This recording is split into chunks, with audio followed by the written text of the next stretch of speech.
Мобильді аударымдар қалай тексеріледі? Және Қазақстанда қытайлық көліктер қаншалықты тиімді? Қазақстанның басты деген жаңалықтарын айтып беретін боламыз. Армысыңдар достар, эфирде Баймейде. Мобильді аударымды қадағалау сомасы 1 миллион теңгеден басталуы мүмкін. Ай сайынғы аударым 300 мыңнан асса, ақшаның қайдан түскенін дәлелдеу керек болады. Бұл туралы үкіметте хабарланды.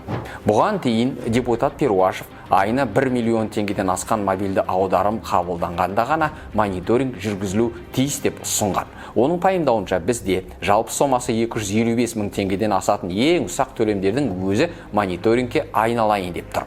Іргедегі Ресейдің мөлшерлік шегінен 20 есе аз деген сөз. Бұл дұрыс емес дейді ол. Себебі төлемдердің сомасын кәсіпкерлердің таза пайдасы деп қарауға болмайды.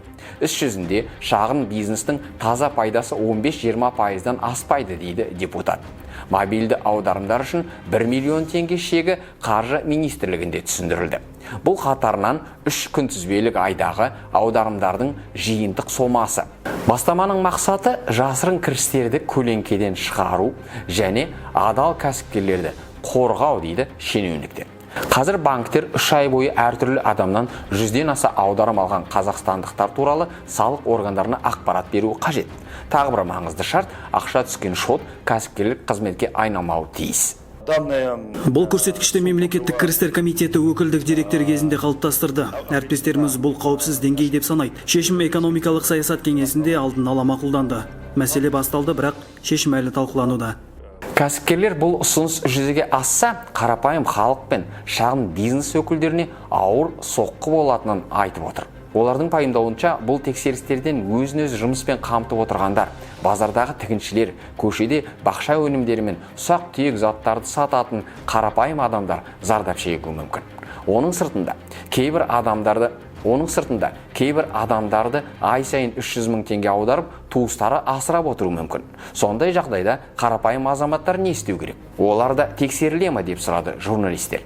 Если вы не ведете предпринимательскую деятельность. Мұндай жағдайларда бұл аударымдарға қатысты комитеттен сұрақтар туындауы мүмкін. Ондай кезде комитет өкілдеріне бұл ақшаның қайдан түскенін түсіндіруіңіз керек болады. Мұның барлығы бизнесті көлеңкеден шығару үшін жасалып жатыр. Егер сіз адал кәсіпкер болсаңыз, әрі аударымдардың қайдан түскенін дәлелдесеңіз, ешқандай қиындық болмайды. Қазақстандағы салық жүйесінің басты кемшілігі кәсіпорындардың кірістерінен алым алу арқылы бюджет тапшылығын жоюға бағытталғандығында дейді тәуелсіз сарапшылар. Сондықтан да ол тәркілеу сипатына ие.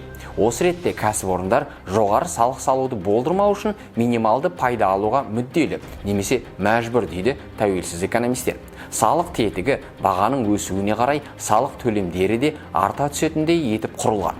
Бұл жүйенің фискалдық мазмұны тұрғысынан өте ыңғайлы, бірақ салық салудың негізділігі тұрғысынан мүлдем қолайсыз. Өйткені мұнда бюджет кірістілігінің өсіп жатқанының тек иллюзиясы жасалады, ал іс жүзінде мұның бәрі инфляциялық факторға әкеп соғады. Жылдар аралығында Қазақстан фискалдық бағыт пен мотивациялық бағыттың тең ортасын таба алмай келеді дейді экономистер. Өйткені жеңілдік алатын компаниялар көп.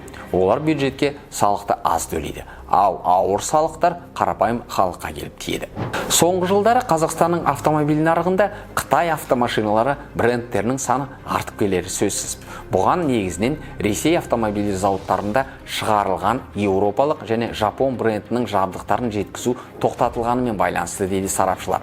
Еліміздің көлік нарығында Қытайдың тағы 15 автомобиль бренді кірмек екен. Бұл туралы сарапшылар хабарлап отыр. Бұған тұтынушыларға жасалған жағдай мен бағаның қолжетімділігі себеп дейді мамандар.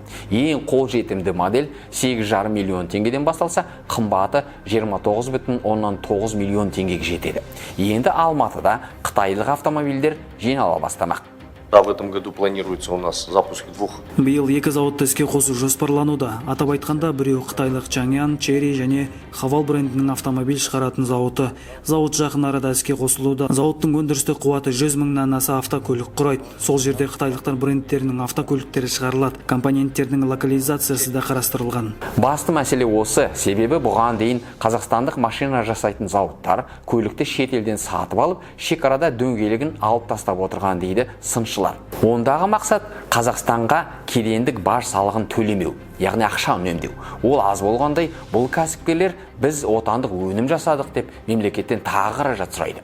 Сондықтан бізге локализация, яғни машинаның неғұрлым көп қосалқы бөлшектері жасалғаны тиімді дейді сарапшылар. В прошлом году у нас уже... Өткен жылы бізде компоненттік базаның кейбір элементтері бойынша өндіріс басталды. Әрбір өндіруші өзіне міндеттеме алған. Дәлірек айтқанда, технологиялық операциялар мен қосалқы бөлшектердің локализациясы көзделген. Пластик детальдар, орындықтар және мультимедиялық жүйелер өндіруге жоспарланып отыр.